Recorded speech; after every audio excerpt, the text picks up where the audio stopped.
Hi, I'm going to talk about one of my favorite games of all time, and even though this came out last year, still I think it's a great game to play, one of the best games I've ever played in my entire life.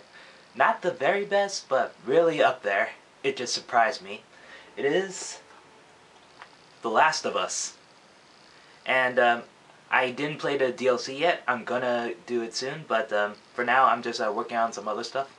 But yeah, this really surprised me. And I am a Naughty Dog fan. I liked almost every single one of their games. I didn't play much of Crash Bandicoot, but I did play when I used to have a PS1. I love the Jak and Daxter, and unfortunately I don't have the games anymore. They broke.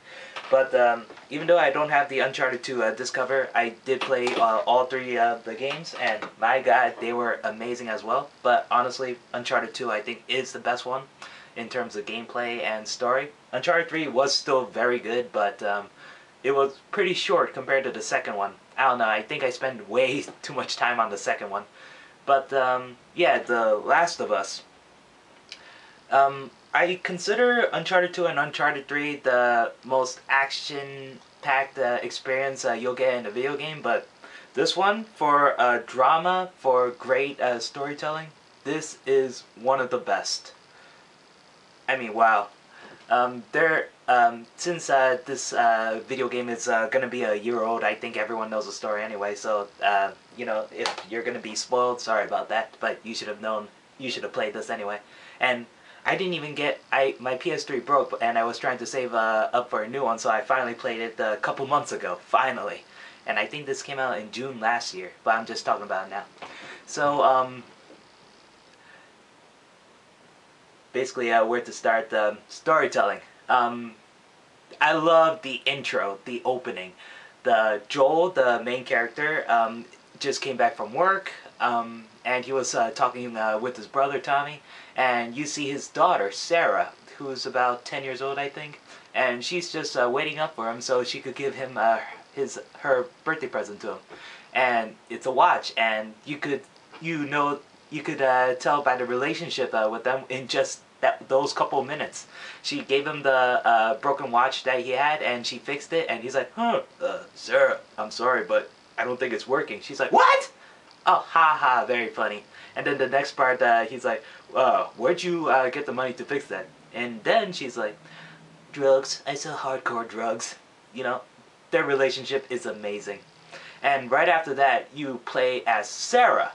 And no, this is not Sarah, this is Ellie. So, at that point, you're already thinking, oh my god, it's one of those openings, please, please. You know it's gonna happen, but part of you don't want it to happen. So you control Sarah, and then you walk around through the house, and then you see the explosions outside, police cars coming through, and then you encounter she encounters the father, Joel, and then he shoots one of the neighbors because the neighbors were trying to kill them. And then they go through a car drive with their Joel's brother, Uncle Tommy, and then all shit goes to hell. And then you finally play as Joel, trying to protect your daughter, and even though there's not really much gameplay, you're just walking and looking around, well, running from the zombies. Well, they're not exactly plant zombie. No, they're fungi. Well, they're just infected, and you're running away from them. Then all of a sudden, you get this very emotional scene where Joel and Sarah seem like they're saved by one military soldier, but it turns out that the soldier was ordered to kill them off, and he missed Joel, but he shot Sarah, and that got me really teary-eyed, even though I knew it was going to happen, because the acting was amazing.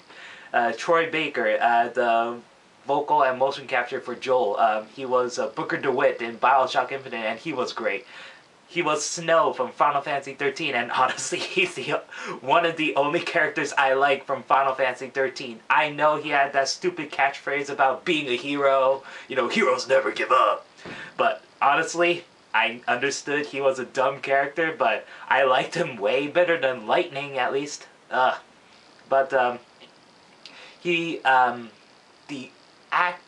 just saw the making of it, Grounded: The Last of Us, which was free on Amazon. You should go check it out. man, I think he took like at least 10 takes, probably even more, and he was exhausted after each take because he was worried that would be mechanical, but the final result just pulled it off. Him holding Sarah in his arms, who's dying, and then she just dies, and he's like, "Oh, baby girl, no, no, no, don't do this." That was brilliant, and honestly, I don't know any other game opening that could beat that. I played a lot of video games in my life, and my god, that opening just killed everything else. And after that, I was so depressed. I'm like, oh man, I almost don't want to play this, but I gotta keep going. And this was in the first 10 to 15 minutes. So, you get introduced by, it turns out 20 years has passed since then, and then you're struck by that. You're like, oh man, Sarah could have been like 30 years old. Why? But I understood the point of view from the soldier, but at the same time, you just don't want to get them killed. And you know what? The fact that you spend 10 minutes with the girl, and you feel sad for her that she dies, Naughty Dog pulled that off. I mean, this is one of the complaints I had for the Hunger Games movie. The Rue, I believe, the little black girl. I understood in the book her death is a lot more emotional, but in the movie, you only see her for like 5 minutes max, and I'm supposed to feel sad that she died? I don't know, she didn't really have much of a personality to me. I don't know. I'm not sure if there was a director's cut of the first movie, but honestly, I did not feel bad that she died. I felt nothing. And I think I'm a monster for saying that, but really, I didn't feel anything from her death. But for some reason, I spent 10 minutes with Sarah, and I felt bad that she died. Oh god, my heart just... But yeah, 20 years have passed. Joel got great hair. You know, he looks terrible. And honestly, his model looks very similar to Booker DeWitt from BioShock Infinite. So I'm wondering if there was a connection between that. I don't know. Honestly, I thought it was Nathan Drake with a beard.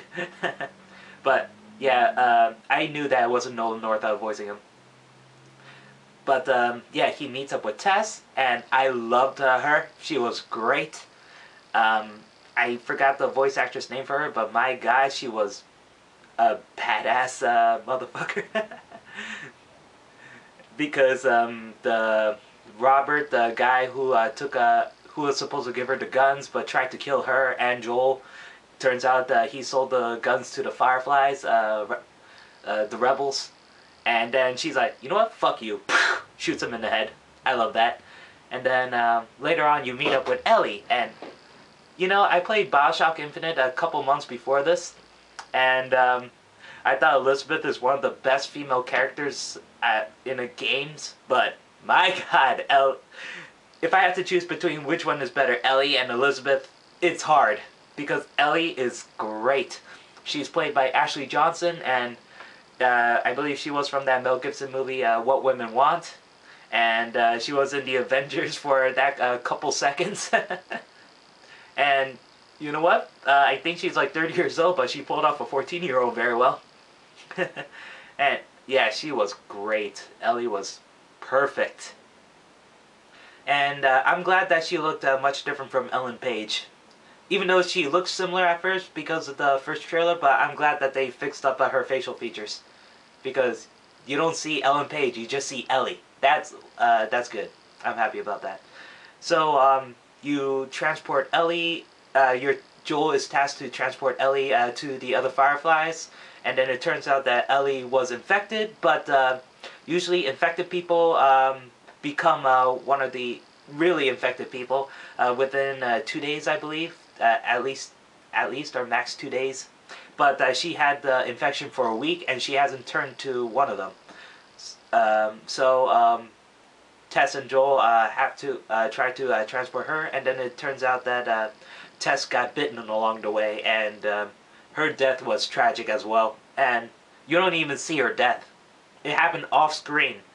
while you're playing the game. There was a cutscene where she was going to sacrifice herself, and then just cuts. Then it cuts back to Joel and Ellie. Then as they walk around some more, you just hear the gunshots.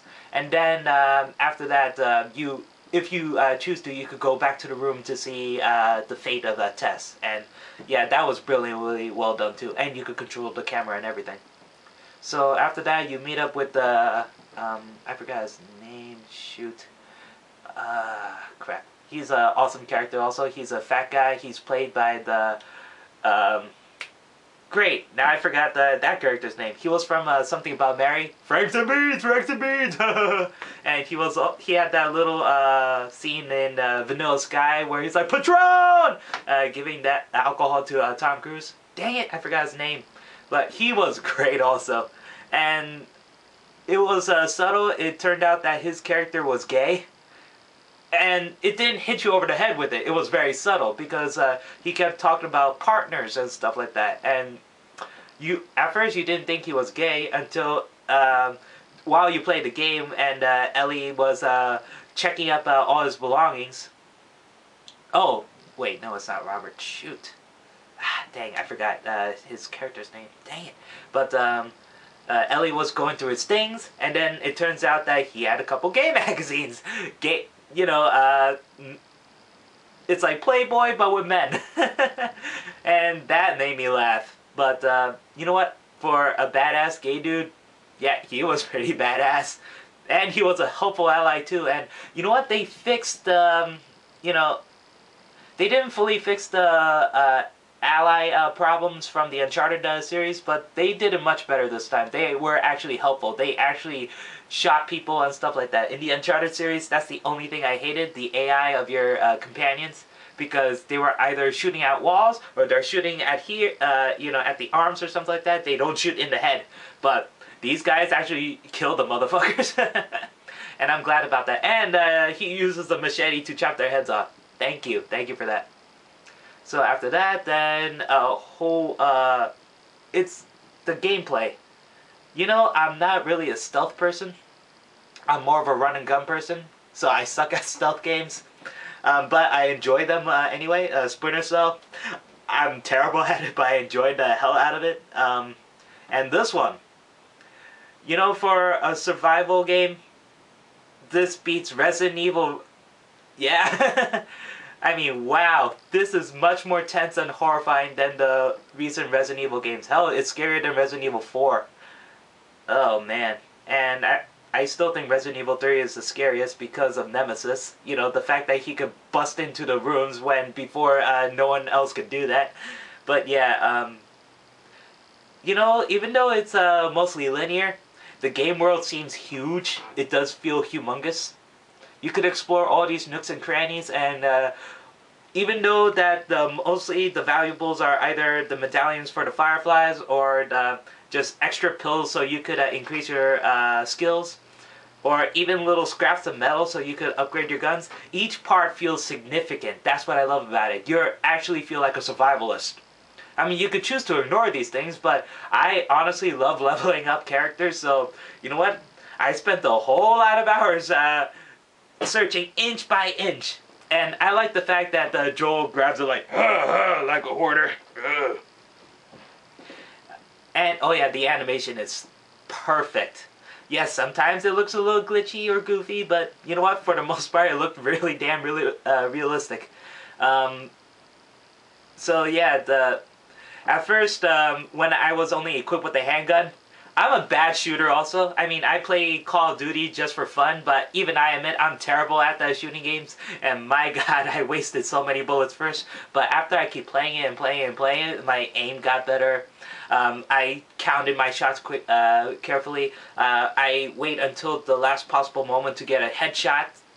And yeah, but once you get the flamethrower, you're just badass. Oh yeah, the crafting system is amazing. I mean, because it's all real time, you don't go through, you kind of go through menus, but it's all in real time. If an enemy is going to attack you, then you're fucked. So in the end, I just created all the Molotovs, all the bombs, the can bombs, and every single time I made sure I fully stocked my medkits because I'm kind of bad. I didn't play the multiplayer. I'm not sure if it's good or not. I didn't buy the season pass thing or anything, but I think it's free right now. I should go try that out. But yeah, the gameplay is solid. The clickers are horrifying. I want to stay away from them as much as possible. But at the same time, they keep blocking the doors of where you want to go through, so you have no choice but to kill them. But you have to try stealthily, so you have to... I mostly use bows and arrows, and after I played Tomb Raider right before, you know, The Last of Us, and you know what? That improved my bow and arrow skills. I'm happy about that. Tomb Raider is also a very good survival game, but I'll talk about that next time. But, yeah, they go to Pittsburgh, I believe, Philadelphia, something like that. Joel and Ellie, and then they meet up with a couple more survivors. They meet up with Henry and Sam, and you know, they're not the stereotypical black guys. I'm happy about that. You know, this game doesn't play on any stereotypes. I mean, every single person you meet is like an actual person, and I can't believe, and mostly I remember all the characters' names. For some reason, the very awesome gay fat guy, I forgot his name. It's Henry and Sam.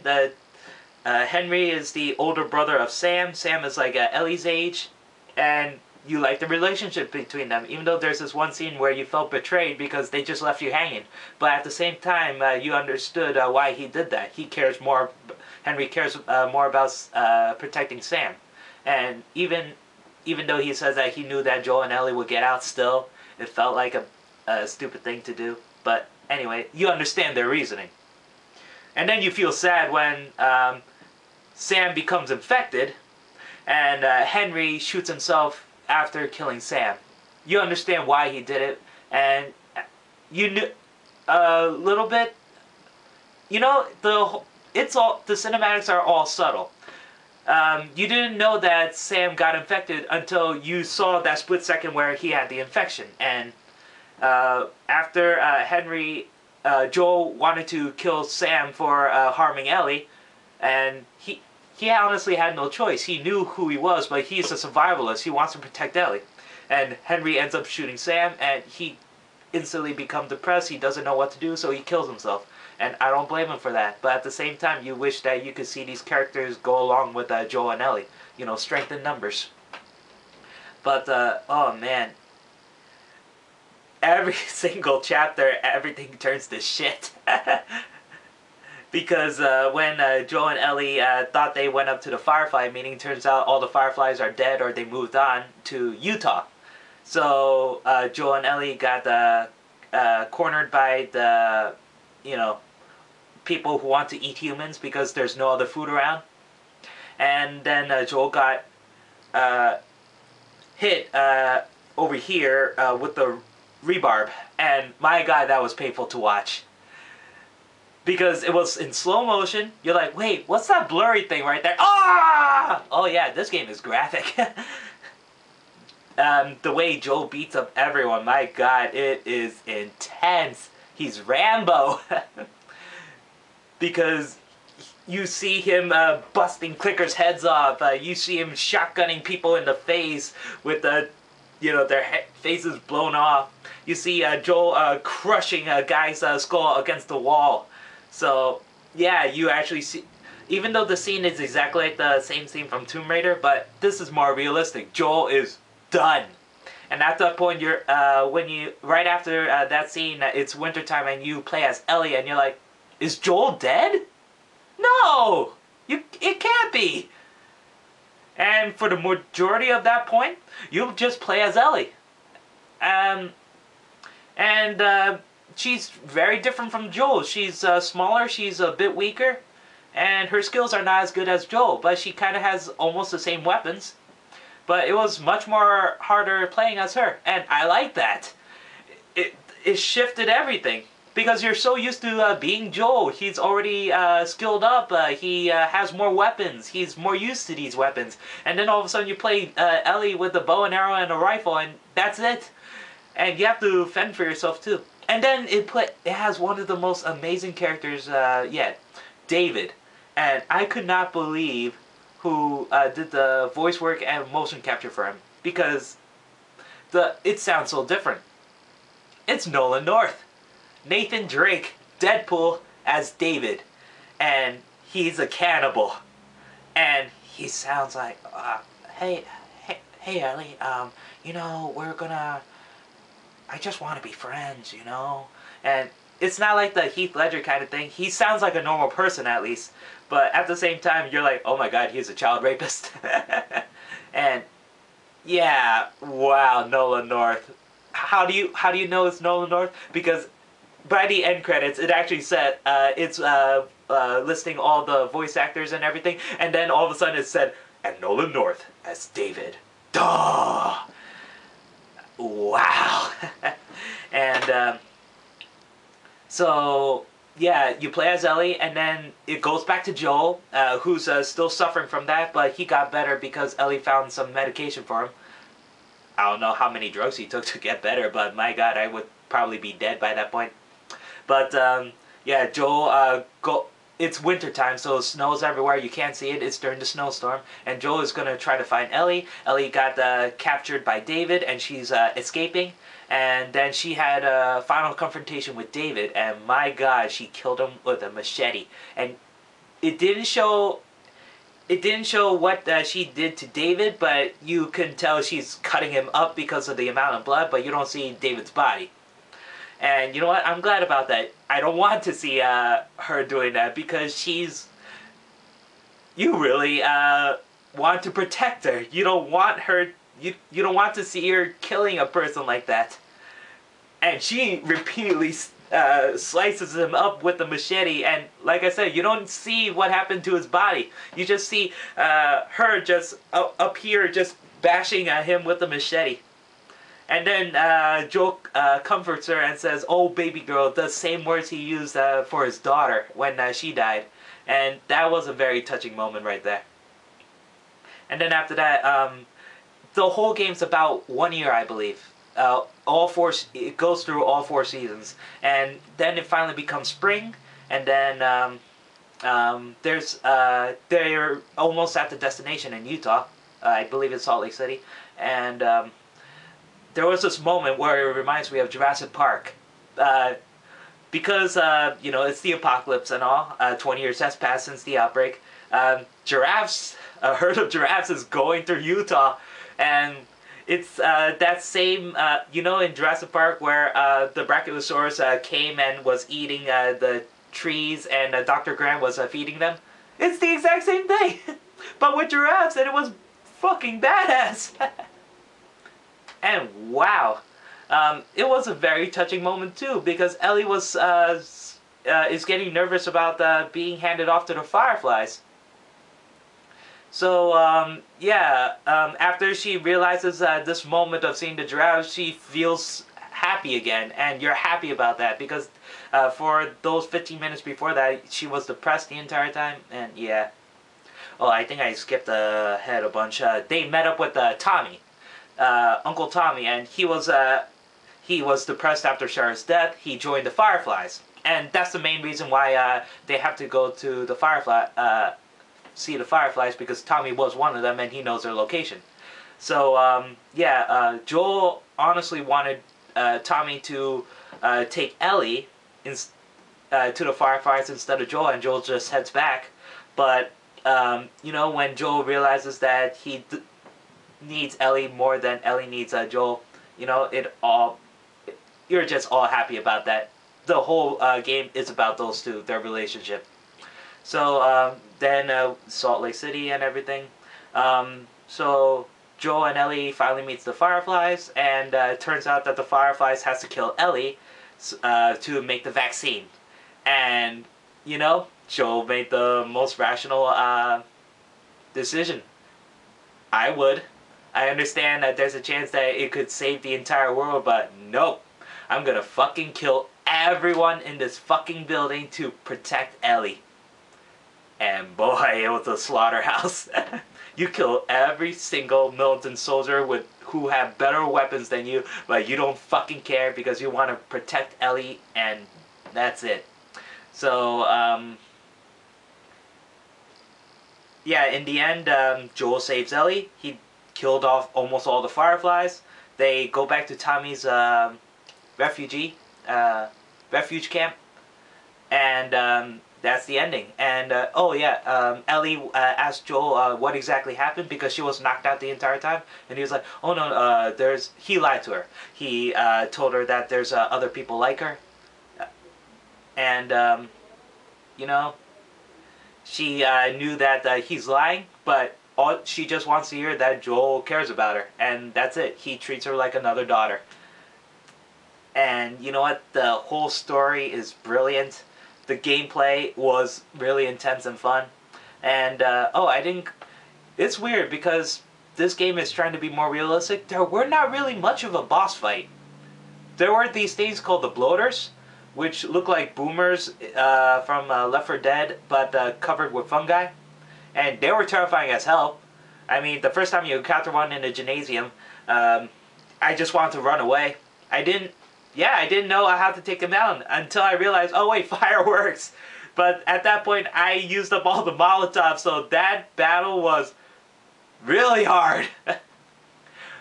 And that's the thing, every single time it's unexpected. And if you don't prepare yourself, you're fucked. And you know what? I'm glad.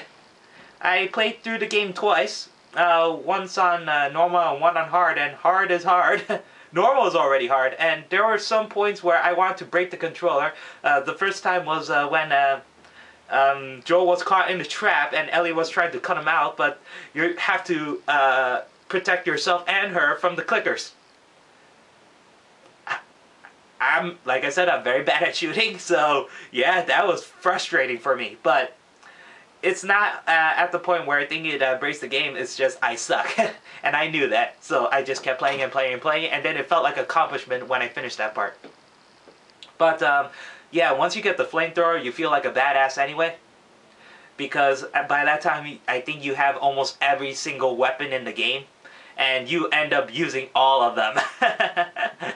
But as long as you're very good at crafting and leveling up and increasing your skills and stats, game should be a breeze by the time you get the flamethrower. But yeah, I loved it. I think it's no wonder people recommend it. Critics gave it a 10 out of 10, and I believe so. It deserves it. It's not 100% perfect, but it's one of the most amazing cinematic experiences in gaming ever. And I wish all games follow suit. I mean, I played Tomb Raider and BioShock Infinite, and I think those two were good, but honestly, The Last of Us is the best. Oh yeah, Grand Theft Auto 5 is also very good, but honestly, out of all the games, I didn't play that many games last year, but Last of Us was a great game. It is a perfect day. Oh, you know what? It is perfect. So yeah, that's all I got to say about The Last of Us.